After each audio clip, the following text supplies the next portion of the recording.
dos últimos diapositivos da última aula para concluir o protocolo TCP e o UDP. Portanto, uma das grandes características do protocolo TCP é que ele é fiável e, portanto, utiliza diferentes mecanismos para garantir essa fiabilidade, sendo um desses mecanismos a confirmação de todos os bytes recebidos pelo receptor. Portanto, o cabeçalho TCP tem um campo de 16 bits, que é o número de sequência, e um campo de 16 bits, que é o número de confirmação, que são usados pelas entidades comunicantes. Eu recordo que o TCP obriga ao estabelecimento prévio de uma conexão TCP entre essas duas entidades e implementa um canal bidirecional com fiabilidade em ambos os sentidos. Portanto, tem aí o exemplo, o equipamento do lado esquerdo vai enviar um bloco de 10 bytes para o equipamento do lado direito. Portanto, o número de sequência é o número 1, o número de confirmação é o número 1. E, portanto, o receptor, que é o equipamento que está do lado direito, sabe onde é que vai colocar aqueles 10 bytes. Vai colocar os 10 bytes no seu buffer de recepção na posição 1. Depois vai confirmar que recebeu corretamente os 10 bytes e vai indicar a outro extremo, que é a entidade que está do lado esquerdo, que está à espera do byte número 11. A entidade que está do lado esquerdo fica a saber que pode continuar a enviar a partir do 11º byte, porque ele recebeu a confirmação do equipamento que está do lado direito de que tudo foi bem recebido até o byte 11 e, portanto, desde o byte 1 até o byte 10 houve confirmação e depois o processo continua. Portanto, este é um dos mecanismos que o TCP utiliza para garantir que os dados chegam ao outro extremo pela ordem com que são enviados, porque cada um daqueles bytes é naturalmente confirmado. É evidente que não se confirma byte a byte, mas sim blocos de bytes. Portanto, quando uma entidade que participa numa conexão TCP recebe um valor de acknowledgement de 100, o que assume, a semântica associada a este valor 100, é que do outro lado ele recebeu bem até o valor 99 e está à espera do valor do byte número 100. Um outro mecanismo usado pelo TCP para implementar a fiabilidade é, sempre que envia um segmento, vai iniciar um temporizador com um tempo estimado de recepção da confirmação. Se por acaso esse segmento se tiver perdido e o temporizador atingir o tempo limite para o qual foi programado, o emissor decide pela retransmissão desse mesmo segmento. Isto está aí indicado, o segmento 2 foi por qualquer razão foi perdido, não chegou ao seu destino e, portanto, decorrido o tempo estimado pelo emissor para o envio do segmento número 2, decorrido esse tempo ele acaba por depois retransmitir. E, portanto, é possível recuperar da perda de um segmento com base neste mecanismo. O TCP ainda tem uma característica que o distingue fortemente do UDP, que é de alguma forma ter um mecanismo de controle de fluxo. E há dois aspectos neste mecanismo de controle de fluxo. Este controle de fluxo é baseado num campo do cabeçalho TCP que é designado por window size. Este campo aqui, window size. E como é que ele é utilizado por parte do receptor? Okay? Portanto, primeiro o mecanismo de controle de fluxo é do lado do receptor ele pode ajustar este valor do window size à medida que a conversa se vai desenvolvendo entre as duas entidades comunicantes, e no caso de o receptor estar eventualmente com alguma dificuldade em processar os dados enviados pelo emissor ao ritmo a que o emissor o está a fazer, ele vai diminuindo nos segmentos que manda para o emissor, o receptor vai diminuindo este valor de janela do window size, janela anunciada, o window size. E, portanto, o que é que faz o emissor neste caso? No limite, o window size pode atingir o valor de 0. Basicamente, aquilo que isto quer dizer é que o receptor não está em condições de receber mais informação. E, portanto, como isto são duas entidades cooperantes, o emissor deixa de transmitir porque sabe que o receptor está, de alguma forma, com problemas no processamento desses dados. E então o emissor, quando recebe um window size igual a 0, para de transmitir e só volta a transmitir quando o receptor lhe voltar a enviar um segmento com a indicação de que o window size é agora superior a 1. E então o processo retoma normalmente. Portanto, este é um dos dois mecanismos de controle de fluxo e é implementado do lado do receptor. É isto que eu quero que fique bem claro.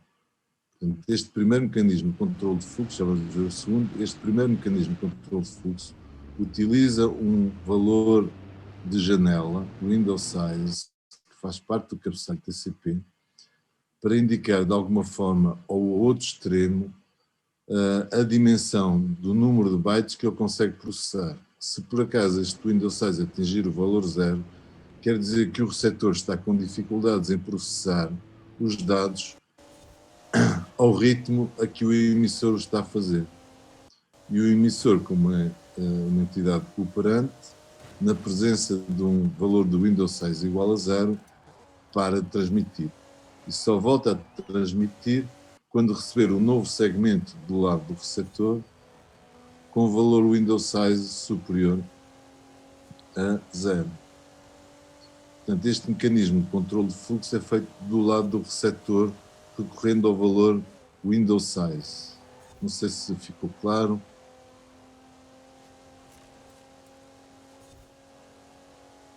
Como é que isto funciona? Sim, sim. Sim? Portanto, repito, isto é um dos mecanismos de controle de fluxo que é implementado do lado do receptor. E para o efeito utiliza o campo window size, que faz parte de todo e qualquer cabeçalho do TCP, e é usado pelo receptor para dizer ao emissor: olha, por favor, tu reduz o ritmo a que estás a enviar os dados, porque eu não consigo processá-los ao ritmo a que estás a fazê-lo. Basicamente, este é o princípio. O segundo princípio de controle de fluxo é este, que é, de alguma forma, o emissor, e agora este mecanismo está do lado do emissor, ao contrário do anterior, é o emissor a perceber-se que há um tempo demasiado grande entre a frequência, o ritmo com que ele está a enviar segmentos e o receber da respectiva confirmação. Por exemplo, neste caso aqui, o emissor, que é aqui o A, enviou um segmento 1, enviou 2, enviou 3, enviou 4, enviou estes 4 segmentos porque, entretanto, tinha informação do lado do B, que é o receptor, de que o valor da janela anunciada era superior a 0. E, portanto, ele envia vários segmentos. Só que depois, muito tarde, ele recebe a confirmação do primeiro segmento e ele, entretanto, já tinha enviado mais 3, o 2, o 3 e o 4. Então o emissor conclui que a rede está de alguma forma congestionada. E o que é que faz o emissor? Bom, de alguma forma detecta um grau de congestionamento na rede, há muito tráfego na rede, e o que ele faz é, ele, emissor, reduzir a frequência com que os dados estão a ser transmitidos.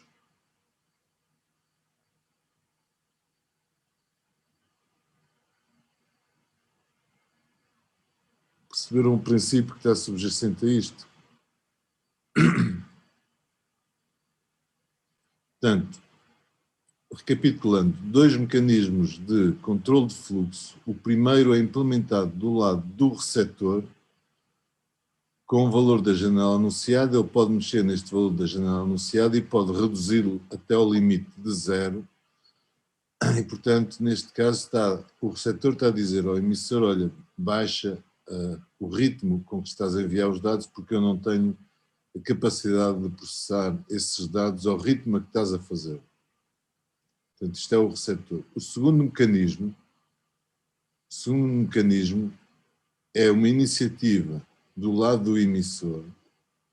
Basicamente, faz um diagnóstico sobre o grau de congestionamento da rede. Neste exemplo que tem aqui, ele envia 4 segmentos e pôde fazê-lo porque o valor da janela anunciada assim o permitia, e depois, mais tarde, muito mais tarde, recebe a confirmação do primeiro segmento. Entretanto, ele já tinha enviado o 2, o 3 e o 4. Então, ele, emissor, conclui que, por qualquer motivo, a rede está congestionada e toma a iniciativa de reduzir o ritmo de transmissão. E este é o segundo mecanismo de controle de fluxo, que é o Congestion Avoidance, ou evitação do congestionamento. Portanto, não vale a pena, estando a detectar congestionamento da rede, porque os segmentos estão a ser enviados e só muito tarde é que eles estão a ser confirmados, não vale a pena, perdoem-me a expressão, bater no ceguinho. Não vale a pena continuar a mandar segmentos para o destinatário, porque eles não vão ser confirmados e só vou piorar com isso ainda mais o grau de congestionamento. Estes são os dois mecanismos de controle de fluxo do TCP. E, portanto, aquilo que eu gostava que ficassem a saber é: o primeiro mecanismo é implementado do lado do receptor, usando o valor do Windows Size para, de alguma forma, dizer ao emissor, olha, eu estou a ter dificuldades em processar os dados ao ritmo que estás a enviá-los, diminui esse ritmo. E se o valor da janela anunciada, o Windows 6, for o valor de 0, é porque o coitado do receptor não tem mesmo espaço no buffer para receber mais segmentos. Então o emissor reduz o envio, o ritmo com que está a enviar os segmentos de dados. O outro mecanismo é este, que é o emissor, é agora o emissor, a iniciativa do emissor, repara que a confirmação, o ritmo de confirmação está muito aquém do ritmo de envio. E neste caso conclui que a rede apresenta um grau de congestionamento elevado e, portanto, toma a iniciativa de baixar o ritmo com que está a enviar os segmentos para a rede, para não comprometer ainda mais o congestionamento dessa rede. Estes são os dois mecanismos de controle de fluxo que eu espero que entendam. Um está do lado do receptor, o outro está do lado do emissor. Okay?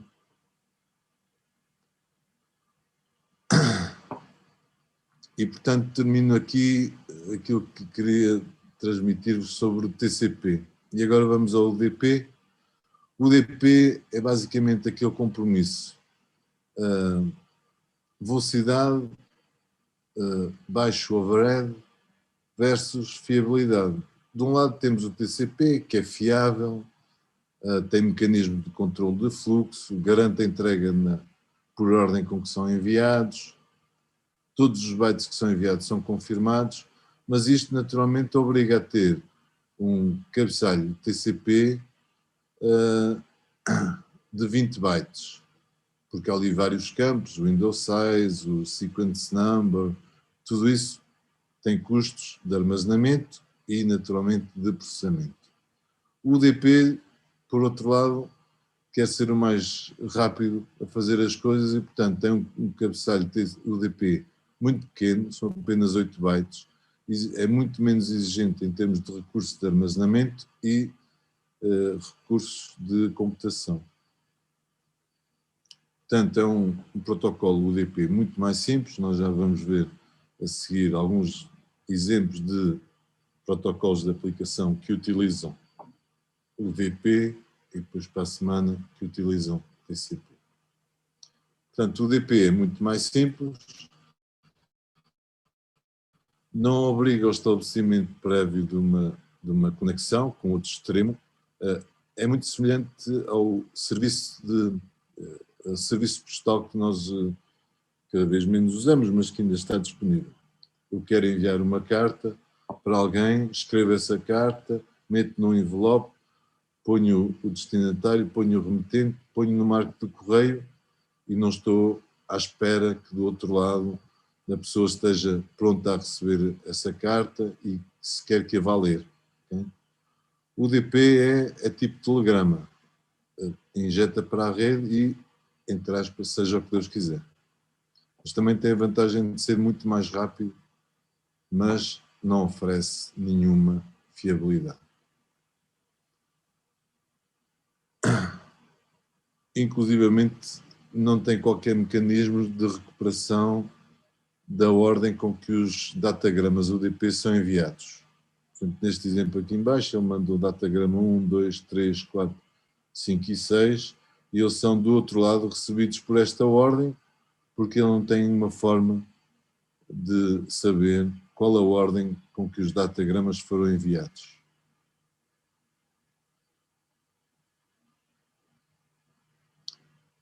Isto é os processos do UDP do lado do servidor, portanto o modelo também acompanha sempre o modelo de comunicação cliente-servidor. Tem aqui dois exemplos. Isto é um pedido, o cliente 1 faz um pedido de DNS, é um protocolo de aplicação que vamos estudar numa das próximas aulas, envia para o porto 53, isto aguarda uma resposta. Se ela vier, muito bem, se ela não vier, paciência, volta a fazer o pedido.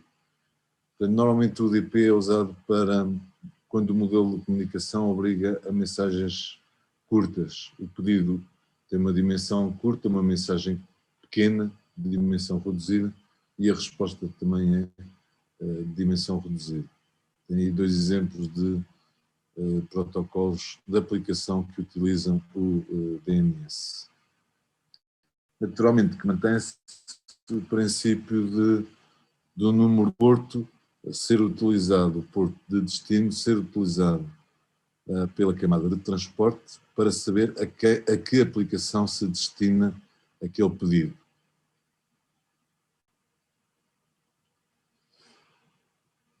Bom, isto é repetir aquilo que acabei de explicar, portanto o princípio vou recuperar este exemplo, se este cliente quer fazer um pedido de DNS a este servidor, envia um datagrama UDP que tem como porto origem um número efêmero, aquele tal número efêmero, normalmente superior a 1024 ou 4000 e qualquer coisa, a partir entre 1024 e os 4000 são os portos, o número de portos registados. É um número efêmero e com porto de destino 53. Chega ao servidor e o servidor vai fazer a troca, aquilo que é porto de origem passa a ser porto de destino, aquilo que é porto de destino passa a ser porto de origem e a mensagem vai no sentido contrário. Algumas aplicações que usam TCP, portanto, sempre que há necessidade de fiabilidade, garantia da entrega, a ordem, utiliza-se TCP. Alguns exemplos: o HTTP é o protocolo de aplicação que nós usamos todos os dias quando utilizamos um browser da internet. O FTP, que é o File Transfer Protocol, o SMTP para correio eletrónico, e o Telnet, que já usamos nas nossas aulas práticas, também utiliza TCP. Alguns exemplos que utilizam o DP, o DHCP, que vamos já ver a seguir, o DNS. Isto não é correio eletrónico, isto é um protocolo para gestão de rede. O TFTP, que também vou explicar já a seguir, o VoIP e o IPTV. Portanto, sempre que eu posso tolerar alguma perda de dados, eu utilizo o UDP. Sempre que as mensagens...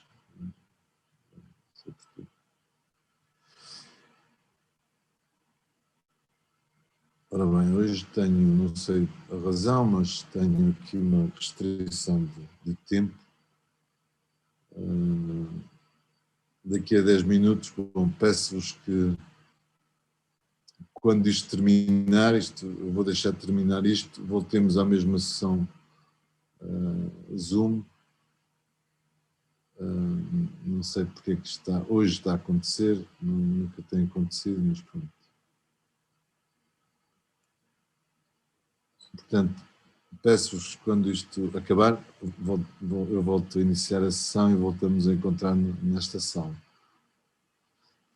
Vou-me queixar porque isto é discriminação. Bom, mas dizia eu que o UDP é normalmente utilizado quando as aplicações toleram alguma perda de dados e também, sobretudo, quando as mensagens de pedido e resposta são de dimensão reduzida.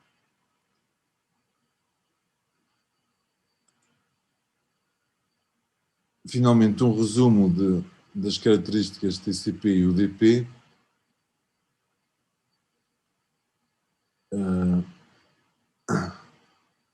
Portanto, do lado do TCP é obrigatório o estabelecimento prévio de uma sessão. Do lado do UDP isto não acontece. E não acontecendo, o UDP tem uma característica que o TCP não tem. O TCP é unicast, porque é de 1 para 1. Enquanto que o UDP, como é não orientado à conexão, pode utilizar um mecanismo de broadcast, isto é, enviar a mesma mensagem para múltiplos destinos. Portanto, o UDP tem menos overhead, portanto é mais rápido. Aqui do lado do TCP ele faz a sequenciação de mensagens, portanto dos segmentos, garantia na entrega pela ordem com que são enviados. Aqui não há qualquer confirmação, aqui garante a entrega, aqui não garante a entrega. Tem 2 mecanismos de controle de fluxo que eu há pouco apresentei, do lado do TCP, do lado do UDP. O objetivo é ser o mais rápido possível.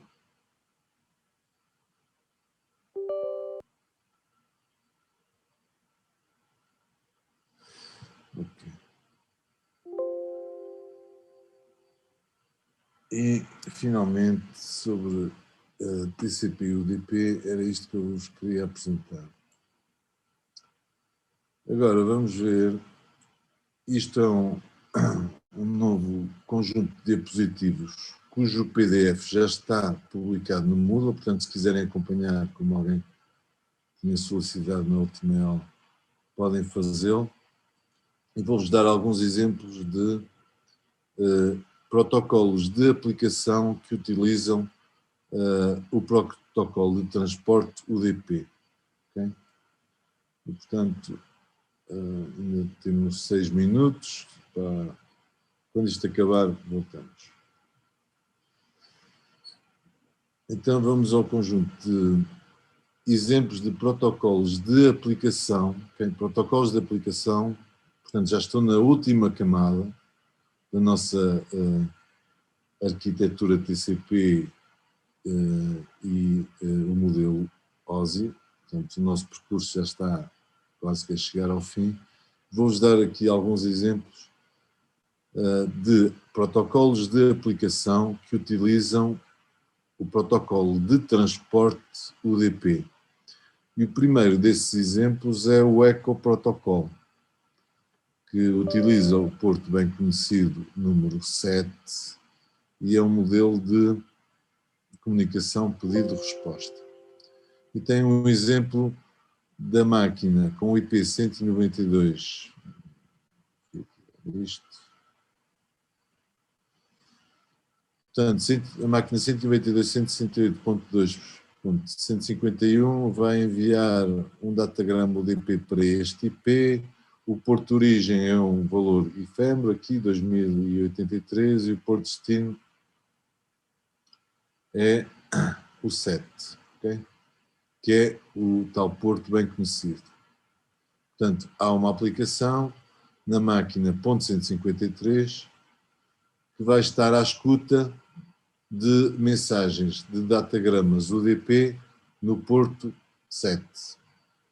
Portanto, o pacote IP onde este datagrama UDP está encapsulado vai chegar à máquina .153, a camada protocolar IP aceita o pacote IP, extrai o datagrama UDP, entrega ao componente de software que trata do UDP, o UDP olha para o porto destino é o 7, então entrega ao processo que está à espera destes pedidos. E estes pedidos, isto é um exemplo muito simples, que é um protocolo de eco. Portanto, há um cliente que envia uma mensagem, que está aqui em baixo, são estes dados aqui, envia uma mensagem para aquele destino e espera receber exatamente a mesma mensagem.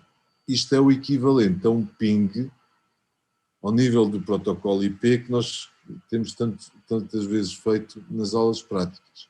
Só que em vez de ser um ping para ver se há conectividade IP, é um eco protocolo para ver se do outro lado eu tenho o serviço disponível. O segundo exemplo é o do Time Protocol. A ideia é a máquina .151 perguntar à máquina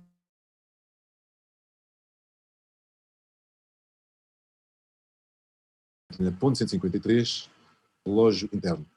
Portanto, o pedido sai da máquina .151, é dirigido para o ponto 153, o UDP, portanto, utiliza o protocolo UDP, o porto de origem é um número efêmero, neste caso 2088, o porto de destino é o 37, é um número de porto bem conhecido, o well-known port, e, portanto, há de haver um processo que está à escuta de datagramas UDP no porto 37 e a resposta vem em sentido contrário. É evidente que ele faz o flip, não é? Faz o flip disto, não é? O que era antes porto de origem passa a ser porto de destino e vice-versa, e devolve através naturalmente de um pacote TCP IP, devolve a resposta a dizer, olha, hoje é o dia 24 de outubro, acho eu, de 2007 e são 2h38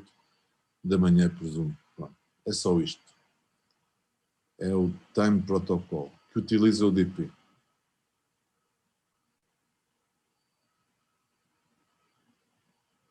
Ora bem, falta menos de 1 minuto para acabar a reunião. Eu espero conseguir recuperar esta sessão, sinceramente.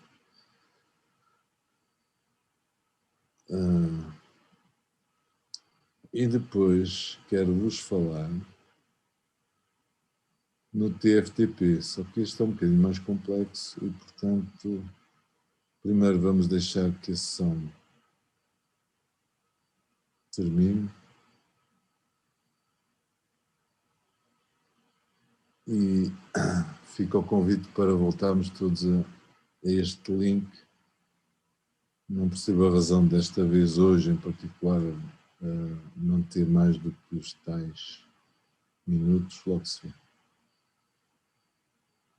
Portanto, 2 exemplos, um é o ECO, e outro é o time, e já vamos ver o exemplo do TFTP assim que regressarmos todos. Bom, até já. Até já, professor. Até já, professor. Vamos ver se eu consigo interromper isto.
Ok, então, bem-vindos de novo.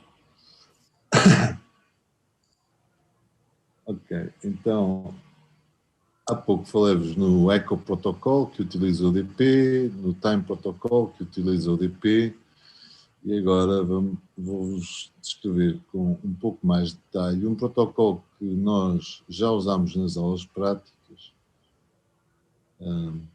que é o protocolo TFTP. Portanto, o protocolo TFTP é um protocolo,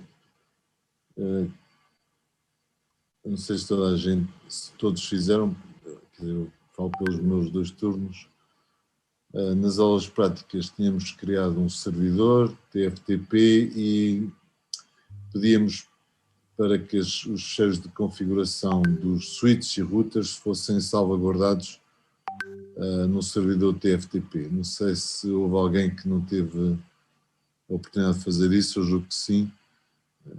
Alguns dos exercícios envolviam essa salvaguarda. A ficha prática 3 usava isso, mas vamos então ver este protocolo TFTP. TFTP quer dizer Trivial File Transfer Protocol. E este trivial é crítico, porque há um protocolo que se calhar também já conhecem, que é o FTP, de File Transfer Protocol, e este é o trivial. E, portanto, é um protocolo muito mais simples, e basicamente aquilo que permite fazer é a transferência de ficheiros entre uma entidade cliente e uma entidade servidora. Permite transferir ficheiros nos 2 sentidos, mas, por exemplo, não tem qualquer mecanismo de autenticação e de segurança. E, portanto, qualquer cliente TFTP pode enviar um ficheiro para um servidor TFTP e pode ler do servidor TFTP qualquer ficheiro que lá exista. E, portanto, cuidado com isto. Isto é normalmente usado em termos de administração de redes para salvaguardar ficheiros de configuração que podem ser extensos e, portanto, temos desta forma um mecanismo de salvaguarda destes ficheiros todos de configuração para, no caso de haver um desastre qualquer, um problema qualquer na rede, eu ser capaz de ir buscar essas configurações num sítio qualquer e recuperar de um qualquer desastre que tenha acontecido na rede. Agora, não tem qualquer mecanismo de autenticação e segurança, por exemplo, ao contrário do protocolo de aplicação FTP. Okay? Portanto, isto é uma coisa muito simples e o modelo de comunicação está resumido aí nesses pontos, que é o seguinte. Portanto, o servidor TFTP está passivamente à espera de pedidos que vão chegar no porto 69. Aliás, os servidores normalmente são os agentes mais passivos nestes modelos de comunicação cliente-servidor. o servidor ativo nunca toma a iniciativa de comunicar com o cliente. É sempre o cliente que toma a iniciativa de pedir ao servidor. Portanto, o servidor está ali quietinho à espera que alguém lhe peça o que quer que seja.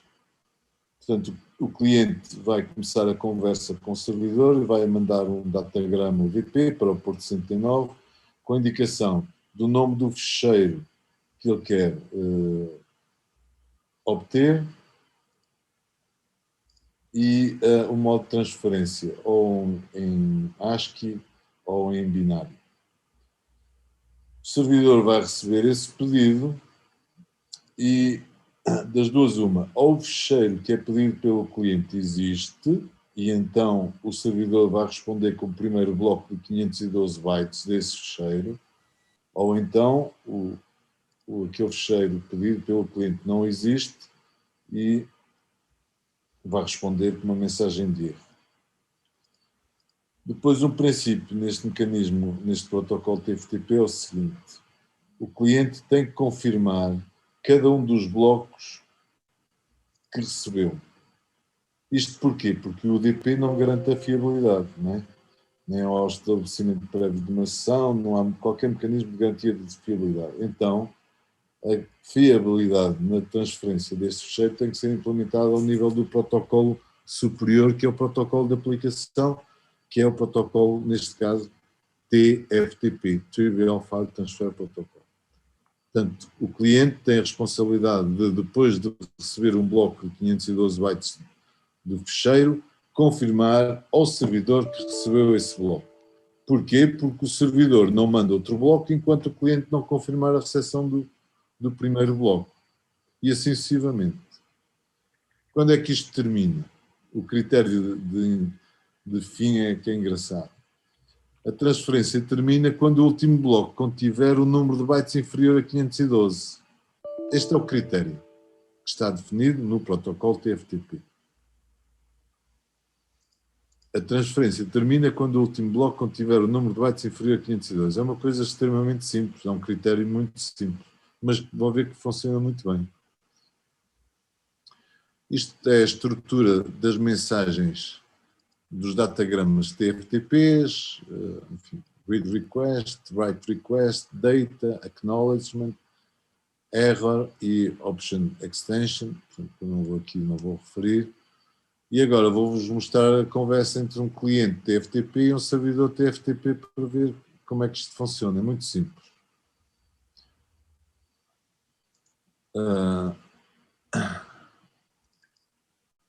E vou-vos dar um exemplo que é real. Foi capturado com o analisador tramas Wireshark e vou contextualizar. Portanto, eu tenho uma máquina que é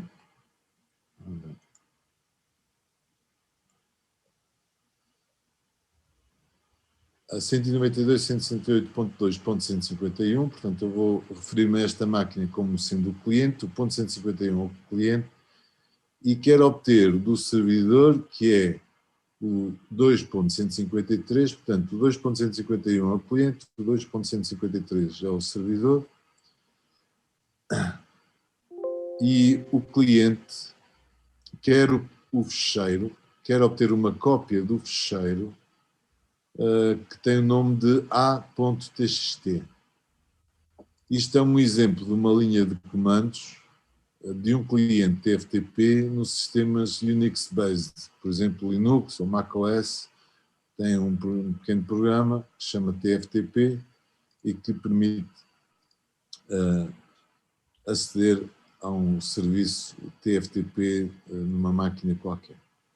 Portanto, o primeiro pedido é um datagrama TFTP do tipo read request, portanto tem aqui um opcode igual a 1, isto tem a ver com aquilo que está nestes formatos dos datagramas, portanto opcode igual a 1 e ele quer o ficheiro a.txt, está aqui,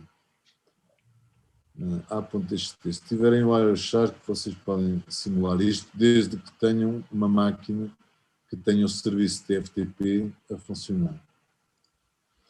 Bom, o servidor vai responder porque ele tem lá o fecheiro a.txt, vai responder com o primeiro bloco de 512 bytes e, portanto, constrói um datagrama TFTP do tipo data, que tem um opcode igual a 3, isto está definido, estes números estão definidos protocolarmente, mas há aqui um detalhe que é extremamente importante, que é o seguinte: o pedido lá do cliente é feito com o porto origem 2053, que é aquele número efêmero, e tem como destino o número bem conhecido 69, o well-known port 69, na máquina servidora, que é o 2.153.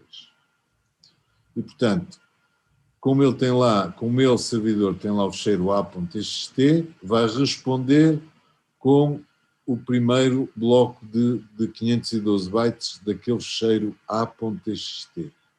Mas vai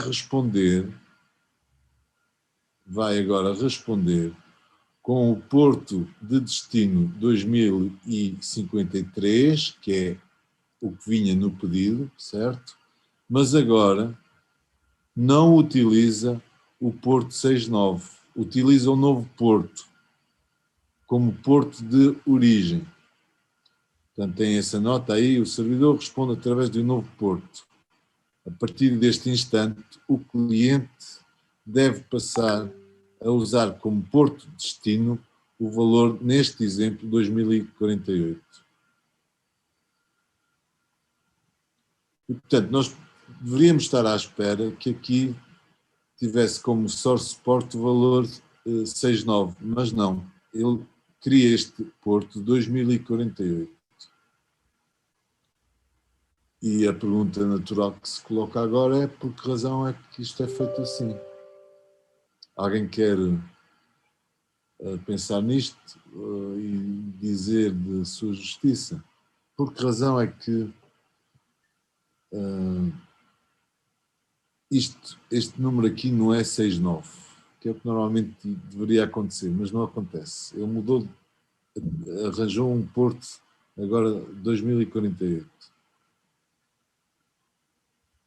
Bom, vou voltar a isto, porque daqui a instantes vocês já sabem a resposta. Portanto, isto, então, primeiro datagrama do cliente para o servidor, read requests. Sentido, servidor, cliente responde com o primeiro bloco de 512 bytes, está aqui. E é o bloco número 1. E agora o que é que faz o servidor? O servidor não manda um novo bloco de 512 bytes enquanto não acontecer o quê? Enquanto o cliente não confirmar que recebeu bem o bloco número 1. Portanto, o cliente agora tem a responsabilidade de confirmar que o bloco número 1 foi bem recebido. Porque o servidor não manda novo bloco enquanto não tiver sido recebida a confirmação do bloco número 1. Tudo isto porque o UDP não é fiável. Okay? Depois do servidor receber a confirmação de que o bloco número 1 foi bem recebido pelo cliente, porque recebeu este datagrama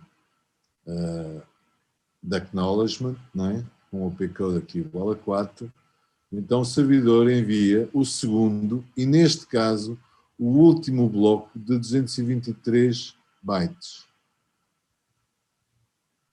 O fecheiro aqui tinha 512 mais 223, tinha qualquer coisa como 5, 3, tinha qualquer coisa como 735 bytes. Portanto, o primeiro bloco é de 512 e o bloco seguinte é apenas de 223. O que é que acontece a seguir? A seguir, o cliente tem que confirmar a correta recepção do bloco número 2. E assim acontece. E depois do cliente confirmar a correta recepção do bloco número 2, o que é que vai acontecer? O cliente sabe que não tem mais blocos porque recebeu um bloco com a dimensão de 223 bytes, inferior a 512, logo o cliente termina a conversa. Okay? Termina a conversa.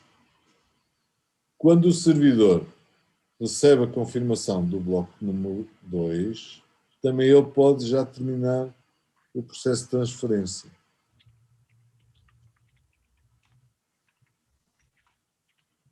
E é tão simples quanto isto. Alguma dúvida? Aqui no diapositivo seguinte tem toda a conversa. Portanto, do lado esquerdo, esta máquina é o cliente, esta máquina é o servidor. Portanto, vai um TFTP. Já agora, este diagrama foi obtido pelo próprio Wireshark. O Wireshark é um analisador de tramas muito interessante, que é capaz de fazer o que está aqui. Isto não fui eu que fiz, foi o próprio Wireshark que eu tirei uma fotografia. Aqui. Portanto, ele começa com porto de origem 2053, porto de destino 69, né? Aqui vai o read request, o servidor vê que o ficheiro a.txt existe, então responde com o primeiro bloco de 512 bytes, mas com porto de origem de 2048. Para o 2053, naturalmente. E agora o cliente tem que voltar, tem que confirmar a recepção do bloco número 1. Porto de origem 2053, mas agora o porto de destino é o 2048. Porquê 2048? Porque foi o número de porto escolhido pelo servidor na primeira resposta.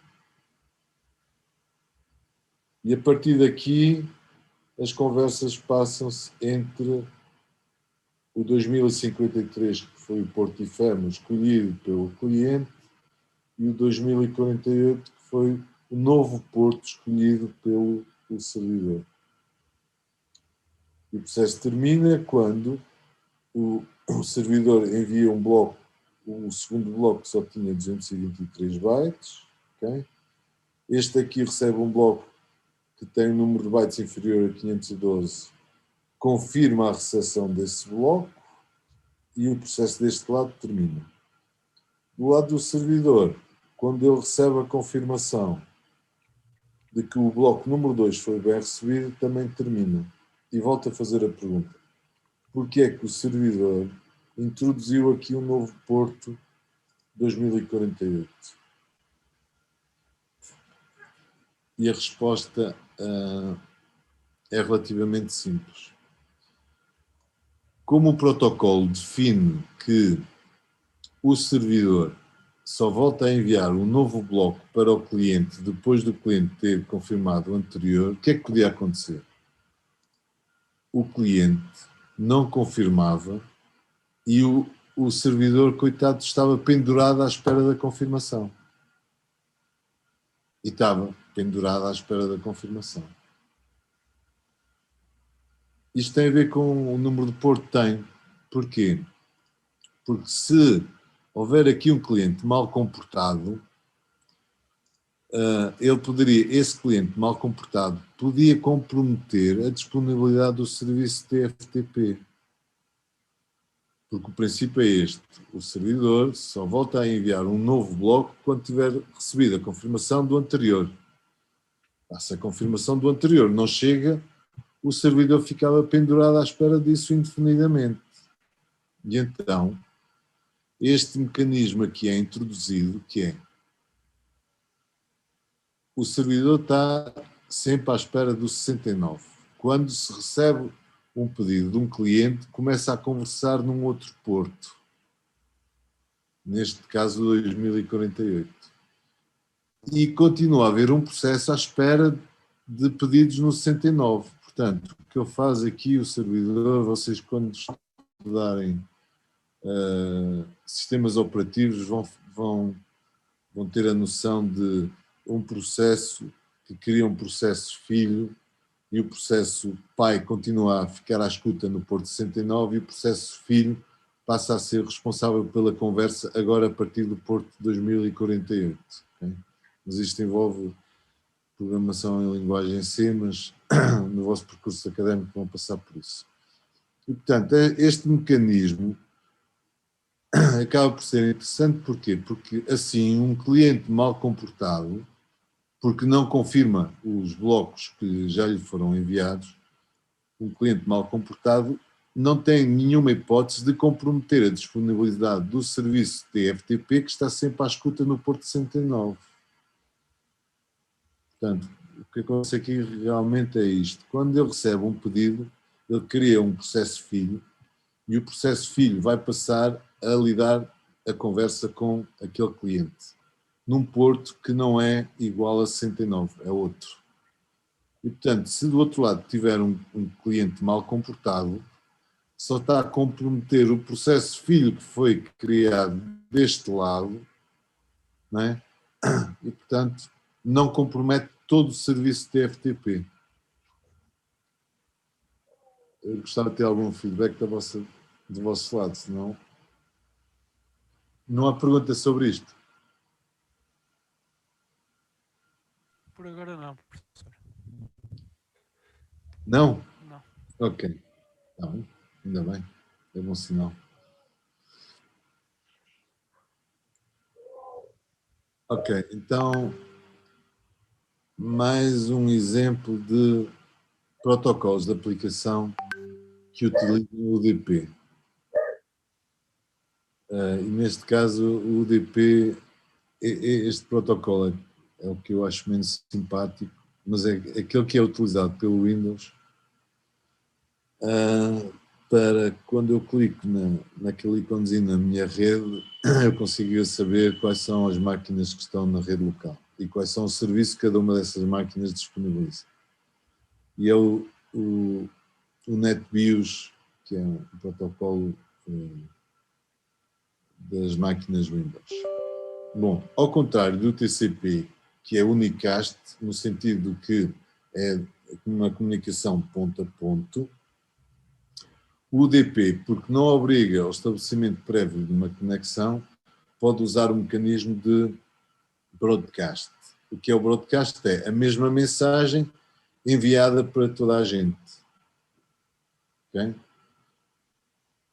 E é um exemplo deste UDP broadcast que é o NetBIOS. O NetBIOS o que faz é dizer, é enviar um datagrama UDP.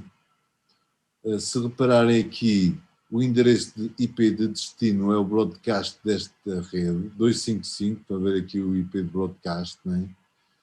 E esta máquina o que está a fazer é dizer assim, olha, eu sou a máquina XPTO e tenho o serviço K, o serviço Z, o serviço Z. Se quiserem usar, estejam à vontade que eu estou aqui para vos servir.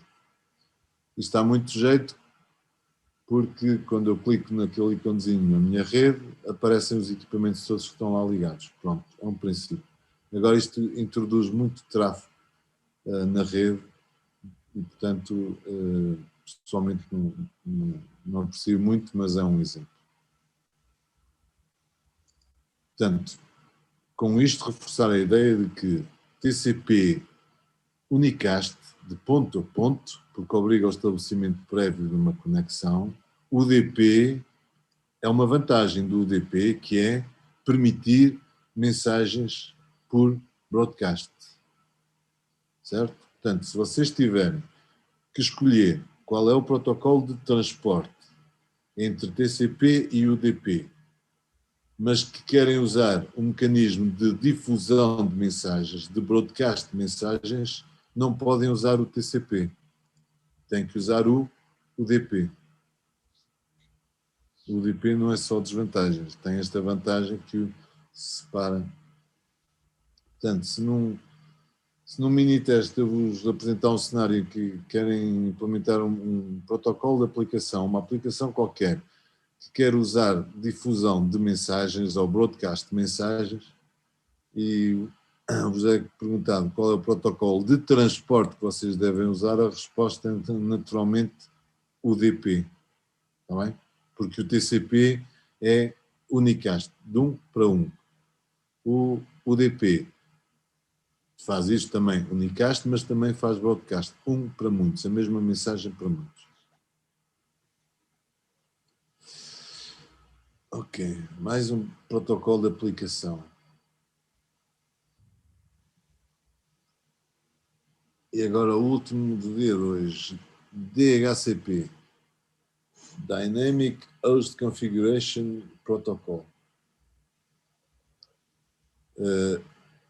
Isto é um protocolo de aplicação, atenção, um protocolo de aplicação que recorre ao protocolo de transporte UDP com portos bem conhecidos, o 68 do lado do cliente e o 67 do lado do servidor. Para que é que o protocolo de aplicação DHCP serve? Serve para ajudar aos administradores de rede a configurar os parâmetros TCP e IP das máquinas. Certamente que ao longo das aulas práticas, uma das tarefas mais morosas é configurar os IPs em cada uma das interfaces. E acho que devem concordar comigo. Não é? Porquê? Porque tenho que definir o IP e a máscara em cada uma das interfaces de todos os PCs. Então, se o enunciado tiver 14 ou 15 PCs, tem que passar por cada um deles e configurar de forma individual o endereço IP e a máscara em cada uma daquelas interfaces de cada um daqueles PCs. Isto é moroso, não é? E então posso usar o mecanismo de DHCP, Dynamic Host Configuration Protocol, para agilizar o processo de configuração dos clientes numa rede, nos PCs de uma rede local. Ajuda também porque evita que o administrador de rede se engane e, por exemplo, defina o mesmo IP para duas máquinas distintas, dois PCs distintos. Né? Também ajuda nisso. Portanto, isto é tudo para facilitar o trabalho de um administrador de rede. Também ajuda no sentido de, por exemplo, uma máquina que estava numa rede local, okay? Que tinha um determinado IP configurado de forma estática ou por DHCP, mas necessito de pegar nessa máquina e pô-la noutra subrede, então, se tudo fosse por DHCP, era pegar nessa máquina, pô-la na outra rede, ligar os cabos numa outra rede, voltar a ativar o DHCP e as configurações eram logo definidas. Quais são as configurações que o serviço de DHCP normalmente oferece? Oferece um valor de IP, oferece um valor de máscara, pode oferecer um valor de default gateway, pode oferecer um valor para o IP do servidor de nomes, entre outros. Isto é muito variável, depende da configuração do servidor DHCP. Então, como é que este protocolo funciona? Portanto, são algumas vantagens: reduz erros associados à configuração manual dos endereços IP, claro, reduz erros associados à utilização do mesmo IP em sistemas computacionais distintos, que é uma chatice, simplifica as tarefas de gestão de redes IP, configuração de TCP/IP centralizada e automatizada, etc, etc, etc. Okay. Bom, isso é tudo só vantagens. Bom. Então vamos lá ver como é que a conversa se estabelece entre um cliente de DHCP e um servidor de DHCP. Reparem que a ideia é eu pegar no novo equipamento, ligá-lo à corrente, ligar um cabo da interface de rede ao switch, okay? E depois arrancar com o sistema operativo e esperar que a máquina, de forma automática, fique integrado naquela rede, naquela LAN. Este é o objetivo.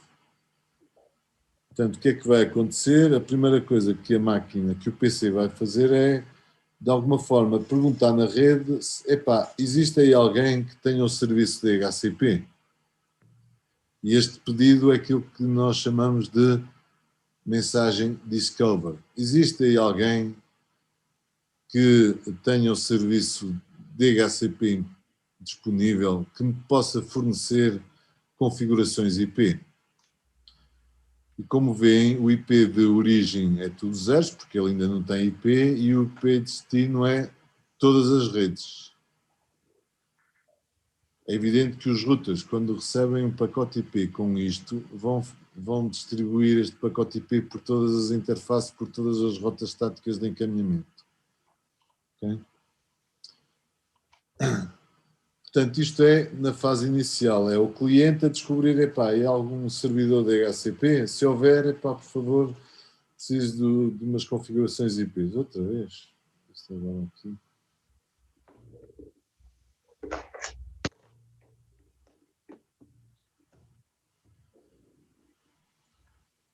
Não, pode ser que os 10 minutos sejam suficientes. Portanto, primeira mensagem é o cliente manda uma mensagem de DHCP Discover, no sentido de descobrir, epá, aí algum servidor de DHCP. Se houver, o servidor de DHCP vai dizer assim, olha, eu estou aqui e tenho aqui informações IP para te oferecer. Oferecer. Ok? O cliente recebe a oferta, analisa a oferta e diz assim, bom, aceito esta oferta. Então, envia para aquele servidor de DHCP um pedido de configurações. Okay? Um pedido de configurações. E depois, no final disto, o servidor de DHCP recebeu, portanto, fez a oferta, recebeu o pedido para aquelas configurações, vai confirmar que atribui àquela máquina aquelas configurações através do acknowledgement. E o processo está finalizado.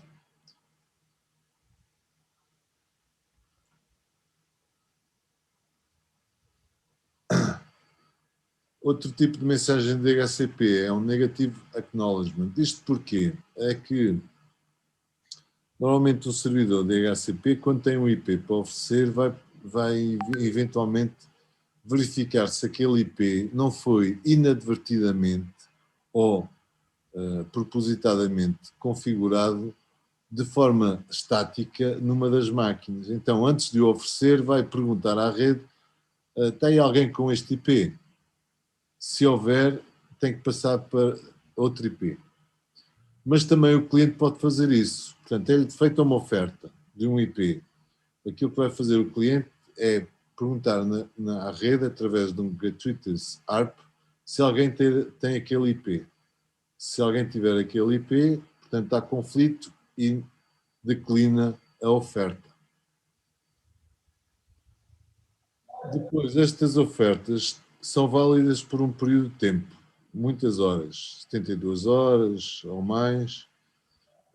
Agora, como a oferta tem um tempo de validade, de alguma forma o cliente tem que ter a responsabilidade de tempos a tempos renovar a pretensão de continuar com aquelas configurações IPs. Ou então ter um comportamento extremamente cordato e dizer assim, olha, eu vou desligar-me, vou fazer o shutdown na máquina e, portanto, já não preciso do IP que me ofereceste, que eu te pedi, que tu me ofereceste, e, portanto, podes fazer o release dele. Okay? Vamos ver estas conversas com exemplos concretos. Portanto, tem aqui deste lado o servidor DHCP e tem aqui o cliente. O cliente vai mandar, reparem, o Destination MAC Address é tudo a uns, vai mandar o seu endereço MAC, o seu IP é para já tudo zeros e para todas as redes. Vai perguntar, há alguém que tenha o serviço de DHCP? O que é que vai acontecer? Este servidor, este aqui, que é este servidor aqui, recebe esta mensagem de DHCP Discover e vai fazer a oferta. E vai ver na sua tabela de IPs disponíveis e vai concluir que o 162.1632.51, que é este aqui, está disponível. Então oferece-o ao cliente e coloca este IP em reserva. Ele está a oferecer uma coisa, fica em reserva. A seguir, o que é expectável? Que o cliente solicite o IP que lhe foi oferecido. Reparem que até este instante aquele IP estava em reserva. O cliente faz o pedido daquele IP que lhe foi oferecido. Okay? Então o servidor confirma e a partir daqui o que estava em reserva passa a definitivo.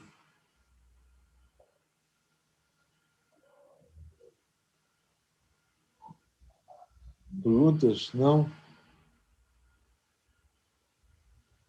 Portanto, como isto é uma oferta e tem um prazo de validade, convém que o cliente, de tempos a tempos, diga assim: olha, eu quero continuar com as configurações que me ofereceste.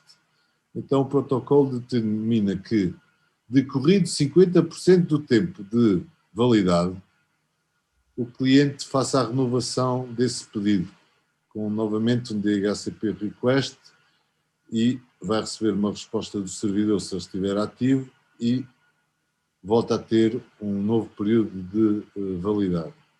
E o servidor DHCP registra uma nova validade para aquele IP que foi solicitado.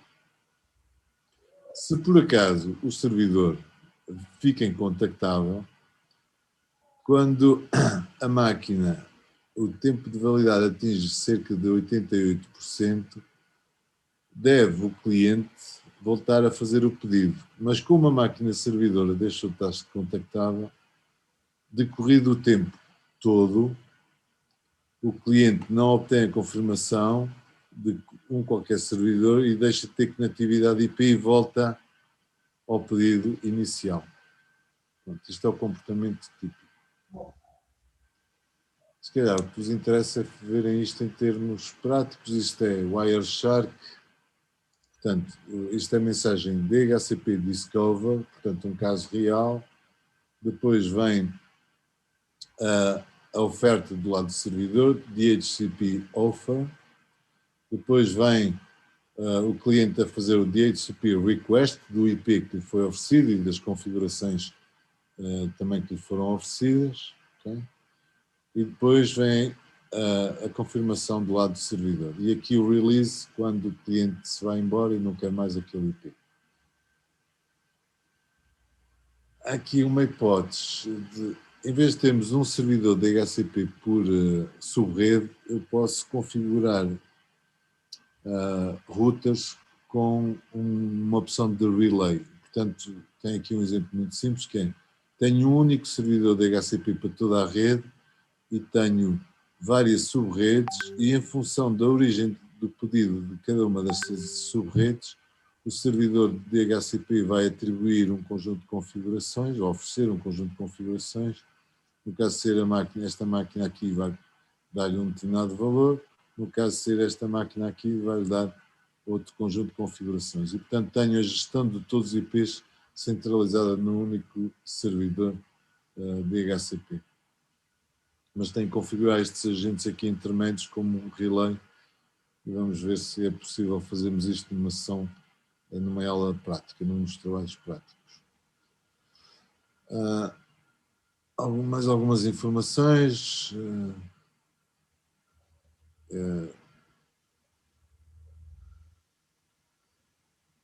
Hoje está complicado, eu vou interromper e vou voltar a ligar. Isto, de facto, não...